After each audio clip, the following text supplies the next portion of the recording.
Welcome, listeners, to Half Haunted, the podcast where we tiptoe between the paranormal and the funny side of life. We will share tales of ghostly encounters and everything in between.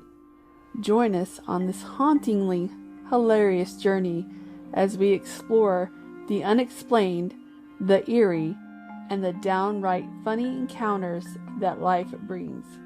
So grab your drink and a snack and get ready to laugh and gasp in equal measure as we uncover the mysteries of the half-haunted world, where the paranormal meets the punchline. I'm Candy, your half-haunted host, where the ghosts have a sense of humor and the spirits have stories to share. Welcome to season finale of Half Haunted. I'm with my co-host, one and only Raji Clark. How are you? I'm getting you. Fantastic. We've done 10 episodes so far. Yay. More to come in season 2, which will be coming out October 1st, right in time for spooky season. But today's episode is special because it's local here in Quincy, Illinois. And it's Dr. HARRY Middleton HYATT.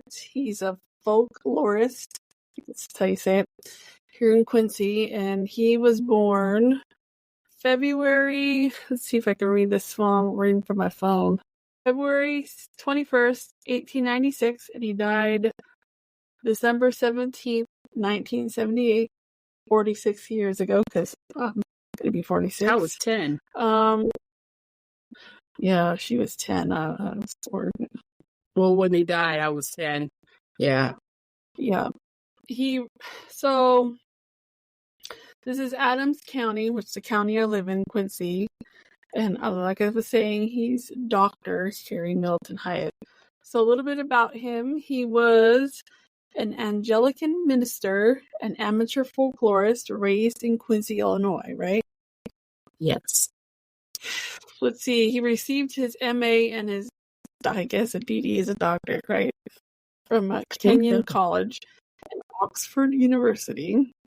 He served as an assistant rector at the Church of Holy Spirit in New York City from 1951 to 1965, and he then returned to Quincy, Illinois, and retired in 1965. His two major works were the Folklore from Adams County, the one we're going to talk about today, and then he also did hoodoo, conjuration, witchcraft, root work in 1970. We'll get into that in season 2. I'll do some research and then we'll talk about that one in season 2, but that one's pretty big too.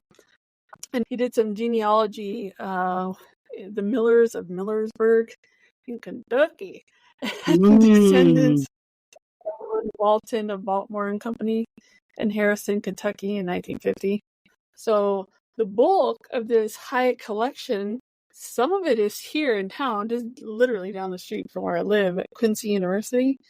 Folklore from Adams County, Illinois, or it's called FACI, F-A-C-I, So it contains hundreds of simple spells, magical beliefs, herb-based medical remedies, riddling rhymes, and folkloric tales. It consists of 10,949 entries on 723 pages, including the index. HYATT had 2 editions. The first one was in 1935, and the second one was in 1965. On the front of the page, I believe, both editions, the imprint, it says Memoirs of Alma C. HYATT Foundation. That was his wife. So you'll see when you go to look for it, you'll see that on the front page. You'll see a picture of her. So that's how you'll find it. So what happened is, in the 1930s, at the suggestion of her brother, Dr. Harry HYATT, Minnie HYATT, a small native of Quincy, began collecting these folk stories here in the surrounding area, literally where I live. She expanded her inquiries to the ladies in the neighborhood and others by her friends and just word of mouth. She gathered 4,000 examples of folklore. Many continue with the city limits of Quincy. She visited people even outside of the city limits. A lot of these people were German descent and African American is where they gathered a lot of the stories from. Dr. Harry Hyatt said, if you can collect them, we'll write a book. So she started this collection. She gathered all the information along with him, and they made the book. So they met their goal. Some of them used direct quotations. The informants were merely identified from which they came in, or some of them were anonymous.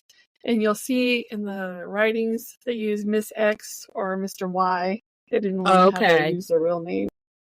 So you might see that. You're like, what? So most of them came from German, Irish, or African American ancestry. Full disclosure, there are some words in there that could be derogatory, but I mean, they might be, you know what I mean? Like Negro, but not like the N-word. But yeah, the words of the time. Yeah. Oh my God. No, that's not. No. Anyway, so it was describing in the collection, Hyatt noted over 90% of these tales were collected within 10 square miles of Quincy. So the craziest thing is, I read through most of these, the ghost story part, and some of them I've actually traveled to try to figure out where they are at. Some of these stories. And I'll read them as we go down. Yeah, I'll let you know, like, oh, I've been there, I tried to find it. But I'll let you know, and I'll post some pictures that I've gotten and some stuff that I've gotten from where I read on the stories. So some of these folklores represent hundreds of years of shared traditional beliefs. Both of them are mundane or arcane. They're contradictory in predicting good luck or bad luck, health, weather. Some are outlandish, really funny shit. Yeah, no. But regardless of our geographic or ethnic background, they remind us of the stories our grandparents told. No matter how dire or dismal or reassuring, they seem somehow familiar and comforting. Because some of the stories in there I remember of other people telling me. I'm like, oh, I remember that. That's what that means. So I'll be reading some of these important entries I found to be interesting. And like I was saying earlier, I've actually driven by some of these places and tried to look for them. So I'm going to read, because it's half haunted, paranormal. Right. I'm going to read a few stories, and then we can share our thoughts on these, see what you think. So the first one is, and I'll say the entry because you can, if you go and find this on the internet, there's a free copy. There's an archive on the internet where you can read them all too. Go in afterwards. So this is entry 10,367. The hair on the body grows after death. I know nails do.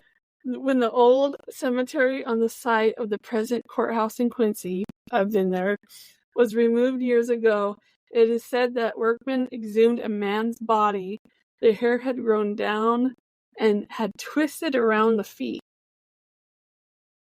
No. I'm sorry, making faces. Imagine that. Ugh. Yeah. It reminds me of the rituals of, what is it, the Asian culture? Not Philippines, but the one where they dig up the people and do they party with them? Yeah, they dig them up and they dress them up and they hang out with them. And they're looking all like dry jerky and stuff. Yeah. I'm sorry, I'm making faces. I just, no, I'm good. Thank you, though. Yeah, respective of that. I'm good. Entry 10,368.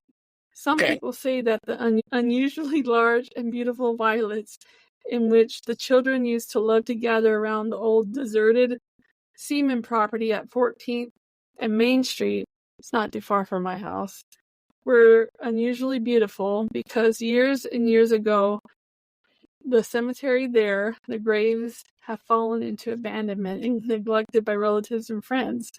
That the spirits of the dead cultivated the natural flowers for their own sake, and that any that were there, plucked and were taken away immediately, wilted and died. So finally, none but the children ventured to pick them written contributions. I would say that the violets would be, I believe they were beautiful and big, and I love violets anyway. People did not eat the way they do now. So guarantee, if it was a garden, those vegetables would be very, very tasty. I'm just saying. And violets are edible. Proceed. Yeah, that's good to know. I know that. So, entry 10,369. Never stop and look into an undertaker's window on New Year's Day. It will make you unlucky. I don't know no undertaker, so that's... Neither do I. The only undertaker I knew did wrestling.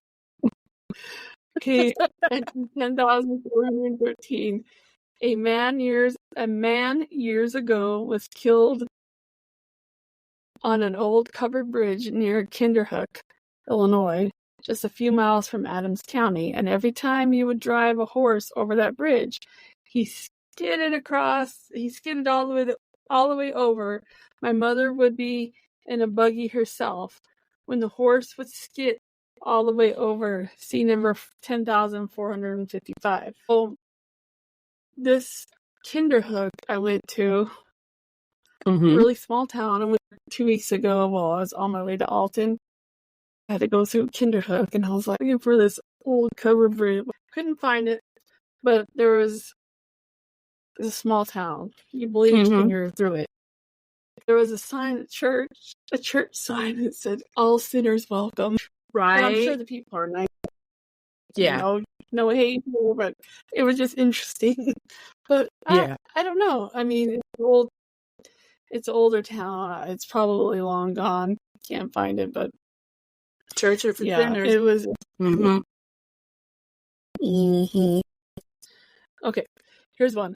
Entry 10,414. Years ago, Mr. J was driving along a country road about dusk, and his horse suddenly, what is that sheet? Looking forward to discovering what had frightened his animal, he saw his brother standing in the road. This seemed rather unusual, Mr. J, since the brother lived in a distant community. But thinking his brother had made an unannounced visit and was merely walking down the road to meet him, he called out to the brother.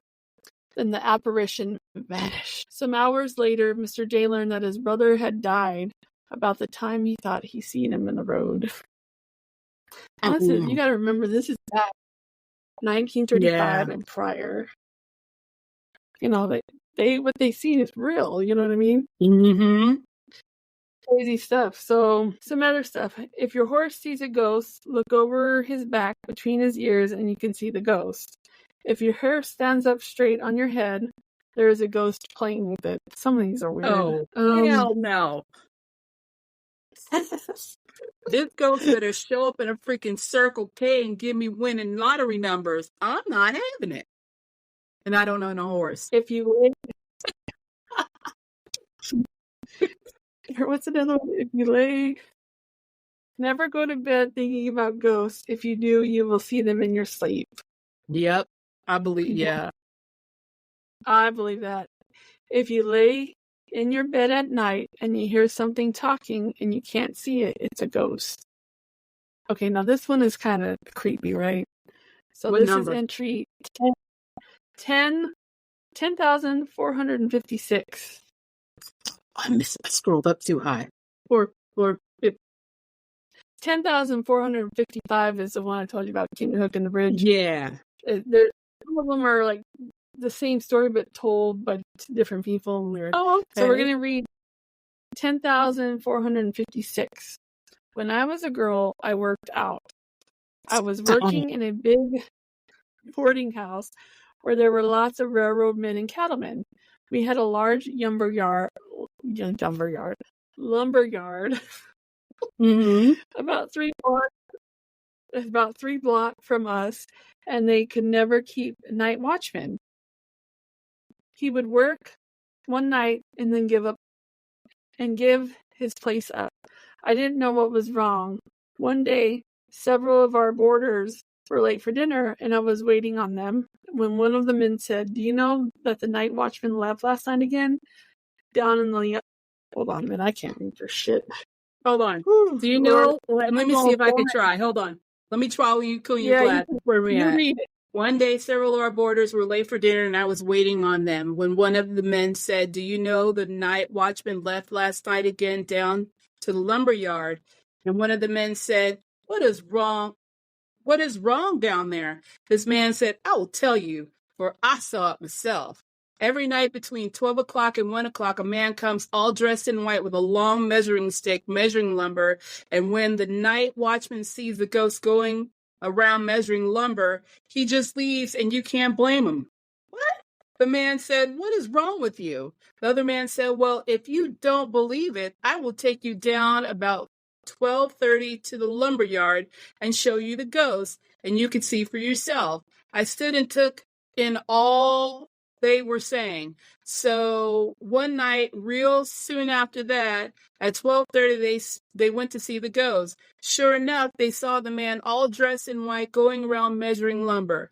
They talked so much about it around the boarding house that the man that owned the place heard about it.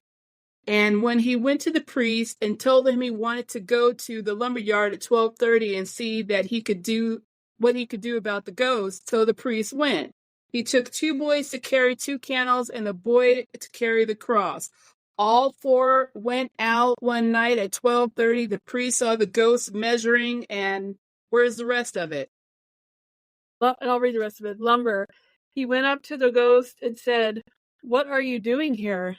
Can't you rest in peace?" The ghost said, "I have been cheating people on the measure of the lumber." The priest said, "Are you willing to make that all right?"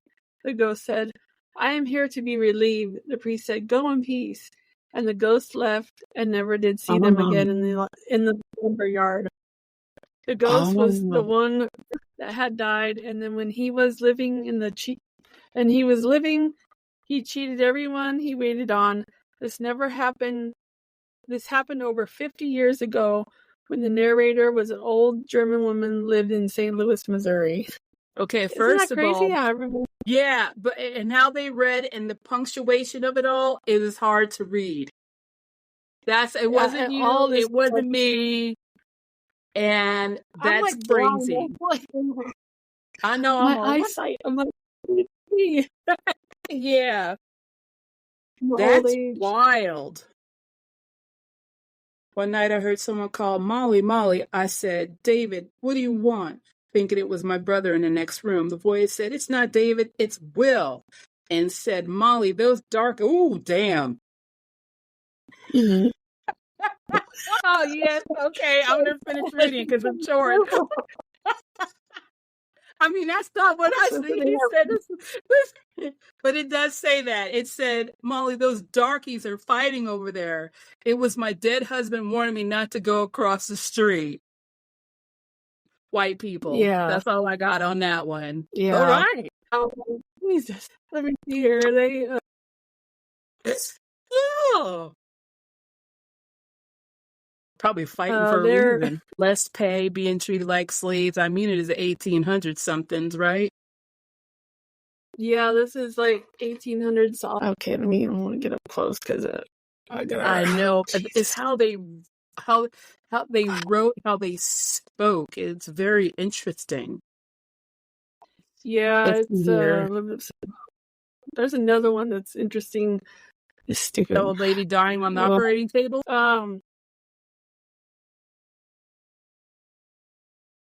Okay, I'll read one of these. 10,506. Oh, okay. About 40 years ago, a deserted house between 6th and 7th on Madison Street in Quincy stood back from the street and faced the alley. Many people considered the house a haunted one. Every night between 11 and 12 o'clock, the windows and doors of this house would fly open and then close, Eventually, someone heard a voice in or near the house saying, "Look at the cistern." The neighbors investigated once and found the body of a man, in which identified and proved to be the remains of a former occupant of the house who had been missing for several years. After the burial of the corpse, the opening and closing of the doors and windows stopped. Okay. I don't remember what a cistern is. I know what it is, but I haven't heard that word in so long. I couldn't tell you. Do we know what a cistern is, or do I need to look it up? I'll look it up. I would probably look it up because I have no idea. It's all good. It shouldn't. Cister. Cistern definition: a tank for storing water, especially once applying taps or as part of a flushing toilet. So like a water tank or so. Ooh. Mm-hmm. Ew. That's some nasty water. Some of this bottled water tastes that way. Yeah. So on the old covered bridge, now torn down, was often seen a ghost stalking to and fro. Now and then there was heard groans from one gasping for breath. It has been discovered that in 1857 a man was set upon by two men, robbed and hanged near a bridge. Okay. The body was found by early settlers and buried. The old Ursa Bridge was very old and built on the honor plan.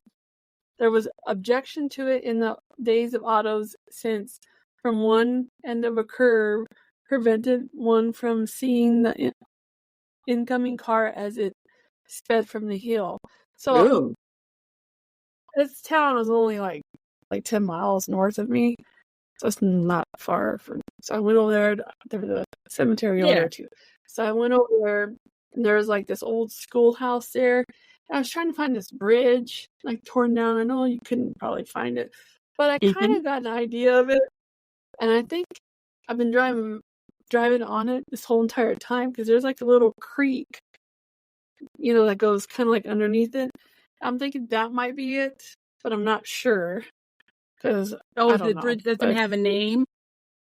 I mean, the bridge has a name, but when you get towards the bridge, it doesn't tell you the name of the bridge, right? No, this is like a main road. Oh, okay. Main highway. Gotcha. So there's no name to it. I have to probably ask one of the locals, or somewhere here. I have to ask a historian. Why don't you read entry 10,513? This one's a good one. My mother rented a house 35 years ago, and the man, when he rented it, said to my mother, "I will let you have this house because we always have been friends. But I want you to promise me you will lock my dead wife's bedroom, for she told me before she died she didn't want anyone to use it." So my mother took the house and locked the door. I was working away from home and lost my job, so I came home. I was about 14 years old. I'm keep reading. I was about 14 years old. I found this bedroom door locked, and I said, "Mother, what is this door locked for?" And she told me the man's wife didn't want anybody in there. I said, "Mother, I'm going to take that for my room." Okay. We had a fuss. And at last, Mother said, "If you come screaming out that room, don't blame me." I said, "I'm not afraid of ghosts." So I fixed the room up the one day, and that night I went to bed. I did leave the lamp burning, even if it was a moonlit night. I was lying there looking at the window and the moon when a white dog jumped up on the window. It jumped down on the floor, and when it jumped, it shook the whole house. It even scared my mother, for she screamed and said, "What is wrong?" They say "what is wrong" a lot, don't they? I would not speak to my mother because that would make the ghost leave. But the lamp went out when Mother screamed. I was not afraid. I lit the lamp again, and there stood the dead woman at the foot of the bed, looking so mad at me with her arms folded. I said, "What in the name of the Father, Son, and Holy Ghost do you want?" Then she said to me she didn't want anyone in her room. I told her I had no place to sleep. Could I not stay there?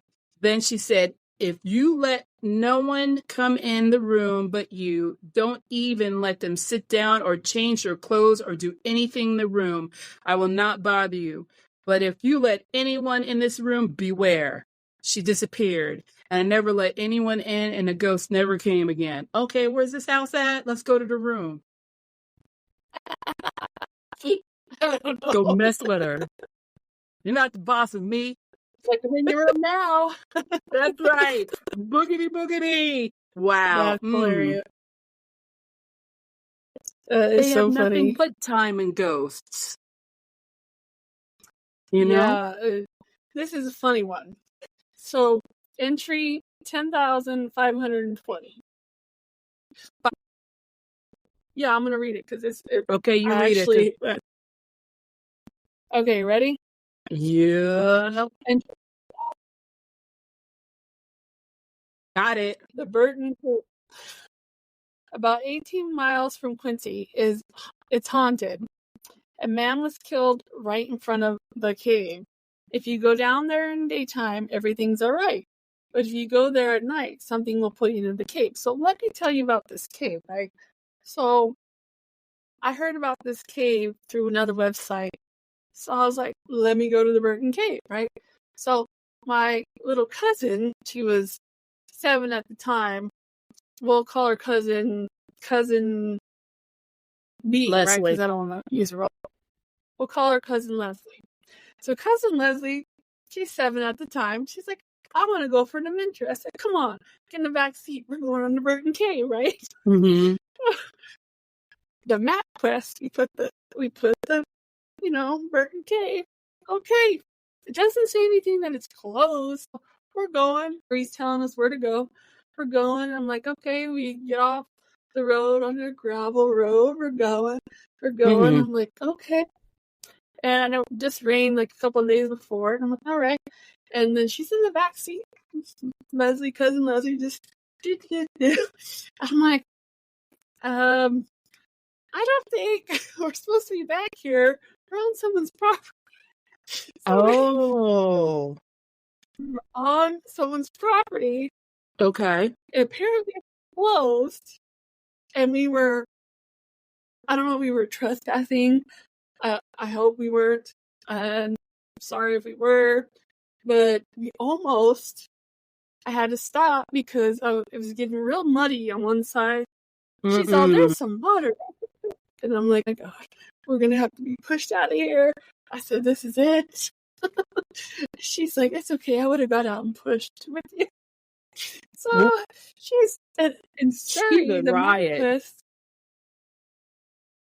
told me to go this way, and there was no entrance. Yeah.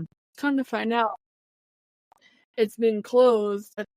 Anyway, we weren't even close. We would have had to get out of the car and hike through the woods and brush that was up to here just to get to it. But it turned out you can go on YouTube, or if you click on Burton Cave on YouTube, you can see these two ghost hunter amateur beings. They go in and they don't really find anything, but there's actual bats in there. There's like a bat sanctuary that closed off so bats can go in. Mm-hmm. It's kind of neat. But, well, we went off-roading and my cousin's like, well, it wasn't your fault. You listened to that lady. It wasn't your fault. You didn't get us lost. Was the lady like, a ghost? Oh my God. No, I was just looking it up. Oh my God. Person. But it was fun. You know, that would have been some Hills Has Eyes or Chainsaw, would have been Soup or whatever. We were literally out in someone's out in the middle of BFE. Like, no. We were, but we did find Burton Cemetery. We went to the cemetery that was creepy too. But it was nice. I mean, that's country. Like, I'm a city girl. Yeah. Well, it's cool that you got to do something kind of illegal without getting in trouble because you're like, crap, we shouldn't be here. And it does say that. Go on. I can read it real quick. I had to explain to my 7-year-old cousin, Leslie, that trespassing. I had to explain to her what trespassing was. Yeah. We don't do that. And it wasn't our fault. She's like, okay. Room. Someone goes into your room. I didn't invite you. You are trespassing. Yeah. Mm-hmm. But this cave, it says that the cave is gated and closed to visitors. Huh? I'm going to tell her that. Tell her your sister. Yeah. Tell your sister you're trusting. That's right. You're trespassing. No girls allowed. Yeah. Yeah, the cave is gated and closed to visitors. The site does not have public access road. That's written wrong. Parking or formal trails. Permission for access should be obtained from the landowner. The Illinois Department of Natural Resources. To make arrangements, you can visit the site. You can contact the IDNR, Natural Heritage Biologist, at 217-285-222. 2221. Yeah, I didn't did know some any homework. of that. You did in like 5 minutes. You did more than I did, and I clearly did not pay attention, and that's on me. That I mean, it's take full actually pretty interesting. Yep. Duly noted, and I'm not going to go hiking back there because I don't know what the hell is back there. I don't know. But apparently, so the Burton Cave, there's been someone died over there, but there was some ladies pictured on there.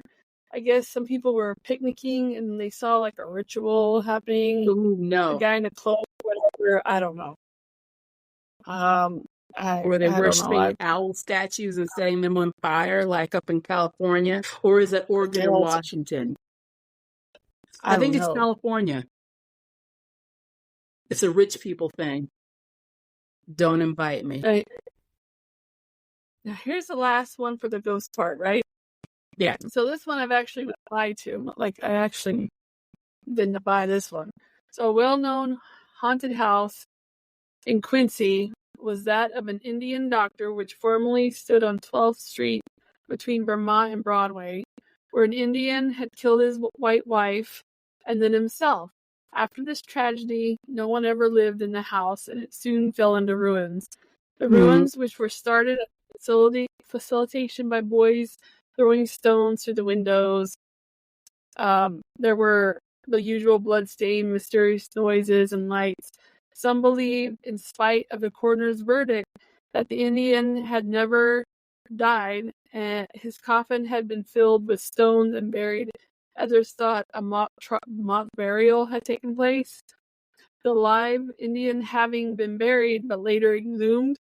This later theme that of mock burial is also the subject of another death in Quincy, but for various reasons cannot be described. Well, there is like there's a whole story around it where, if I remember correctly, they were buried in like the mausoleum part of Woodland. Yeah. And then there were people that stole his body or something. I don't know. Yeah. I've been to the Woodland Cemetery and that mausoleum thing, but it's all rocked in stuff, so it's kind of neat. But anyway, it's on Broadway and 12th Street, which is I live near 24th Street and Broadway, so 12th Street not that far, but 12th Street now is a parking lot. So it's an empty parking lot. So there's nothing there but a parking lot. So I go by it all the time. So there's nothing spooky about it. It's just a parking lot. Yeah. So I thought it was neat, but it's the main Broadway is like main street, Quincy. So that is cool. Well, that's kind of like the ghosty part. There's a whole section of ghost parts. So there's other rhymes and stuff. So this is like a time of birth section. So here's my favorite ones. Monday's child is fair of face. Tuesday's child is full of grace. Wednesday's child is full of love. I'm a Wednesday's child. I'm full of love. I was born on a Wednesday. Thursday's child has far to go. Friday's child is loving and giving. Saturday's child must work for its living. Sunday's child will never know what. You're a Tuesday's child, by the way. Yeah. You're full of grace. I'm full of poop, too. We all know I'm nutty like that, so yeah. Is a child, a person's life is influenced by the star in which he was born. Some interesting ones. Anyone born on a Friday must work for a living. Now here's one, but now I was born on the 13th, right? My birthday's 13th. It says, if a child is born on the 13th day of the month, it will die on the same date. A child born on the 13th day of the month will not reach old age. That's a lie, because I roam cemeteries for fun, and I've seen people that were born on the 13th and died at a very old age. Thank you very much. Yeah. Let's see. I didn't see any January ones. February, anyone born between the 21st of January and the 21st of February will always have bowel trouble. Oh, jeez. Lord, no. Yeah. The person born in August, a month during which the weather is oppressively hot, will be hot-headed. Well, that's August. That's a Leo. Leos tend to be hot-headed. That might go along with the horoscope if people look at it that way. I mean, that's another looking at it. And then a woman born in September may be described as prudent, modest. Moreover, she's always virtuous. So here's some other silly ones. To preserve your teeth. Are you serious right now? That's what I was about to tell you. Start chewing. I might not have gums from cancer, but I'll have my teeth. I might have to wear them as a necklace, but they'll be good. That is insane. Well, if you wear pink, you will stink. I got one in there for you, too. It's the one where it says, where's the one where it says, with the asthma, it says, if a child has asthma, stand him in the chimney corner and drive a nail into the masonry just the height of his head, and when the child grows higher than the nail, he will be cured. And then it says smoke dried sunflower seed for that or whatever it is. And smoke dried peach leaves in a pipe for good asthma. So get to smoking, Raji. I guess. It is peach season over there in Wilcox, Arizona. It would be nice to go pick. It would be great to go pick peaches there. Preserve your teeth by washing them with urine. Excuse me, say what? Ew. Just ew. Entry 3041. Ew. And then it says, here's one that's a big fat lie, because actually as of tomorrow, I will be, let's see, what is it, tomorrow?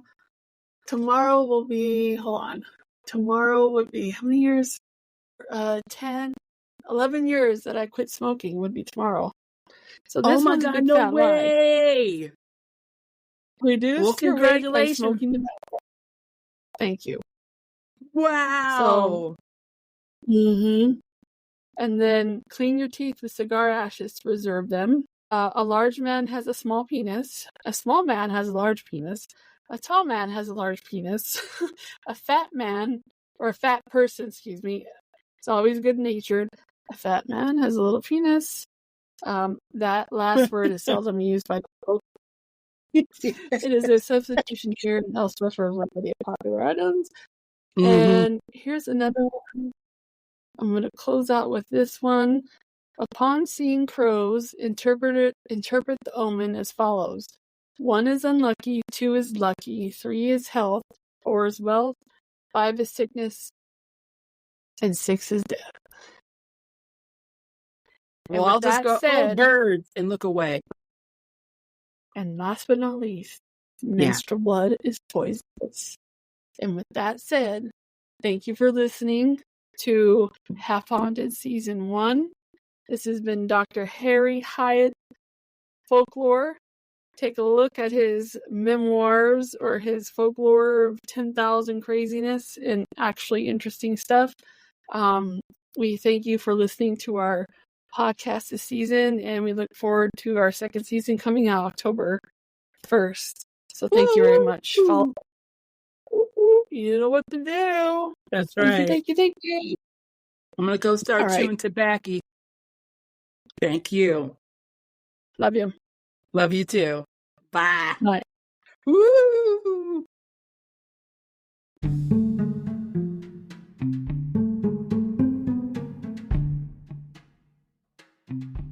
You can find us on Spotify, Apple, and iHeartRadio.